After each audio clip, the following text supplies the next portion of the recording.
Welcome to Mouse PI for Hire, a brand new game fresh off the cheese block. I'm sorry, but the game has hundreds of cheese jokes, so this video has to have some as well. Case think of crime or cheese. IGN may hate fun, but we won't let them stop us. Mouse PI was developed by Fumi Games, who described it as combining the charm of hand-drawn rubber hose animation and the adrenaline of an explosive first-person shooter. And I can tell you right now, they're not lying when they say explosive. Jack Pepper saves the day. Somehow starts an actor's strike. The game released on Steam on the 16th of April 2026 to an overwhelmingly positive response. So let's see if it actually is any good. Or should I say any gooder? That's a type of cheese, right?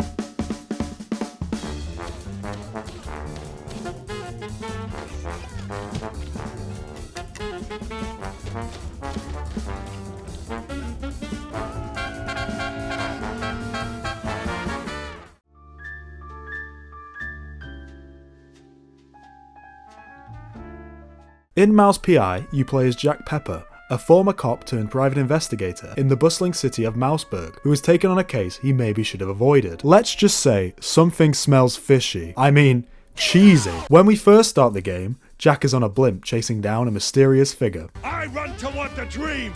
A bright future ruled by big mice! This serves as the tutorial to the game, where we get some quick tips on the controls and mechanics necessary to play. It's also a perfect sequence to show the player what type of game this is going to be. The noir-esque setting, corny lines, My joints ain't what they used to be. and fast-paced action perfectly capture the feel of those old detective films from the mid-1900s. Throughout the game, we fight through multiple rooms of enemies in an attempt to catch up with this target, but right before we can, the floor below us falls, and he delivers an extremely questionable one-liner that makes the actual fall seem pleasant by comparison. You rock the boat too hard. This is where you fall down. What a crappy. However, it turns out that this was a flash forward, and we start the real game before any of that happens with a monologue from Jack. Some falls don't begin in the sky. They begin in quiet rooms with friendly voices and fondue bottles. During this speech, we learn that he's had a call from Wanda, a local journalist who has a case for him. He seems super eager to hear about it. Something within me, old instinct, baby, said turn back. Let this one go. That this case was more trouble than it was worth. But, well, trouble is what I do. We soon learn that the case is a possible kidnapping, more specifically the disappearance of a famous magician who goes by the name of the Magnificent Bandle. Or whatever. It turns out that Jack actually knows him as Steve Bandle, making the case a little more personal. The first mission in the game takes place at the location of Steve Bandle's disappearance. While searching around the theatre, we can find a key to Bandle's room, a perfect place to search for any clues of what might happen. The key being submerged in a tube of water is ominous, but we don't feel like noting that down for some reason. I mean, it's not like we're a private investigator or anything. The most important thing we find is the address of a stand-in assistant. The police are here, by the way. They just suck at their job because this address was just in Bandle's drawer. Anyway, the next step is to find this assistant, but not before a huge shootout in the streets, right outside of a building that I will remind you is full of police. It's fine though. They still don't want to do their job. After turning half the local criminals into Swiss cheese, we eventually find the apartment of the stand-in assistant, who is literally in pieces. Wait a minute. Did he just say cheese, Louise? We found out from her Any clue who'd want Steve, you know, disappeared. that Steve Bandle had a lot of enemies, like a lot. Who wouldn't? But apart from the small gangs and the mobsters and the crazies and the girls and the police and the... Like literally everyone hated him. The main lead we have though, one of the only people who didn't want him dead. The stage designer. He tagged along with Steve and his new buddies and did some gigs for them. With a new lead and around 28 new confirmed kills, it's time to head back to the office. This is what I would consider to be the introduction to the game, and we're going to leave the story segment of the video here to avoid spoiling too much. There's a joke about cheese going spoiled in there somewhere.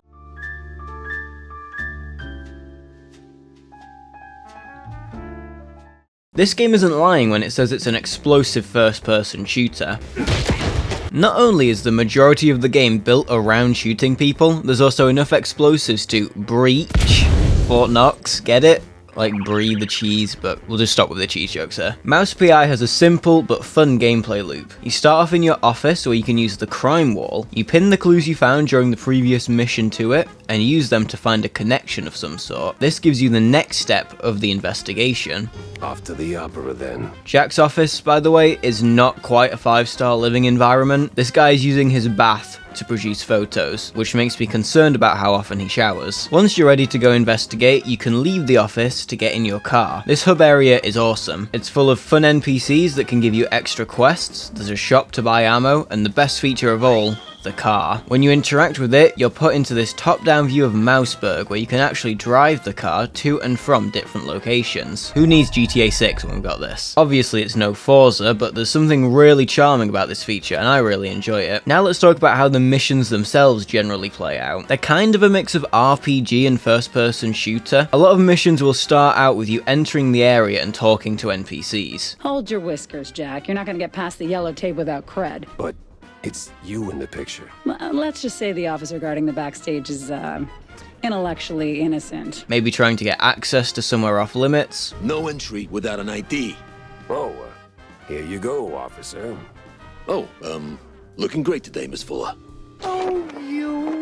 But after that, you're back into the usual chaos you'll come to know after putting a couple hours into the game. Most of the mission will consist of making your way through a location by killing enemies. There's a decent bit of variety when it comes to the types of enemies. Some are purely melee and will run at you, making them an easy target. Wasting my time. Some have a gun but kind of suck at shooting and can be easily dodged. What are you aiming at? Some have been putting the hours in on aim trainer and will pretty much be sniping you from across the map. And some even have shields to block your attacks. There's even bosses, which provide a bit more challenge. Individually, they're not very hard to deal with. The difficulty comes from when about 40 of them burst out of every door around you and start swarming you. This is a detective game, so there is also, of course, a puzzle-solving aspect. Well, it's working. Whatever it is. Come to think of it, this might just be the new Resident Evil game, and now it makes sense why everyone is a big humanoid mutated mouse. None of the puzzles are particularly difficult. For example, some involve following a glowing wire to find a switch, classic video game stuff, but that doesn't mean they're all easy cheesy though. I don't remember writing that. A couple have been walking around in circles for way longer than they should have. Throughout missions there will be items all over the place that you can pick up. There's Healed, a wonder drug that heals any wound. You can find these tin armor pieces that give you extra health as well. For some reason there's a small fortune lying around every corner, which you can use to buy items in the hub area and also during some NPC interactions. Any way to get upstairs without rubbing shoulders with the crowd? Oh, you want to get in? Maybe.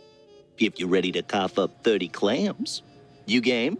All right, fine. Here you go, sport. Money can also be found in safes if you're able to complete a small lockpicking minigame to get into them. And there's lots and lots of ammo for your arsenal of weaponry. Speaking of which, you'll find new weapons on occasion too. They range from more grounded weapons like the shotgun, perfect for literally popping heads, to crazy sci-fi doohickeys like the D-Varnisher, which will melt anything it comes into contact with. Saving in this game has to be manually done, but you'll notice there isn't a save option on the menu. This is because you use these typewriters to save. They're placed frequently around every location, usually right after big fights, to give you as many opportunities as possible to save your progress, so that you can get back into the shootouts without any worry, except for the angry mice trying to smash your skull. Yeah!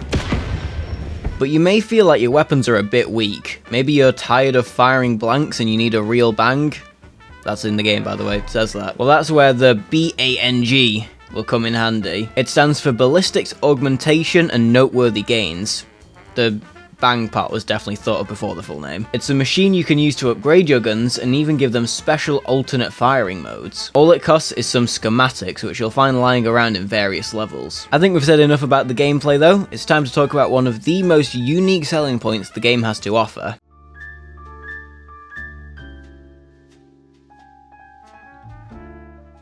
The art style of Mouse PI is easily the most impressive part. What a surprise! The game that's entire gimmick is the visuals has good visuals. Everything you see on screen has so much detail put into it, from all the different weapon animations to the way enemies move and the death poses they can have. The character design is also incredible. I'll say that most of the enemies are just the same character copy pasted, which is fine because it means you can tell what type of enemy they are easily. When I talk about character design, I'm referring to the NPCs you can come across in the less hostile sections of gameplay. Let me give you some examples. Here's a kitchen full of different chefs. This one's a little too good with those knives. Sing, sing, sing. Or the subway station full of some strange looking individuals. Not all of these guys can be interacted with, but some of the best NPCs can. For example, this old stuntman who teaches you how to double jump and may or may not be a Steven Seagal reference. I got deep stuntman thoughts to ponder. Or Igor, he doesn't actually do anything, he's just a bit weird. Hello, dear sir. I mean, master.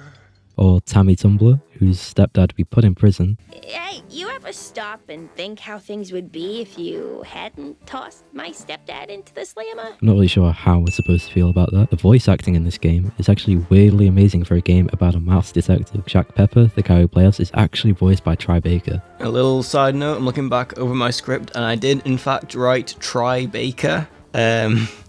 Whoops. This has the regrettable side effect of Jack sometimes sounding like Jonesy from Fortnite.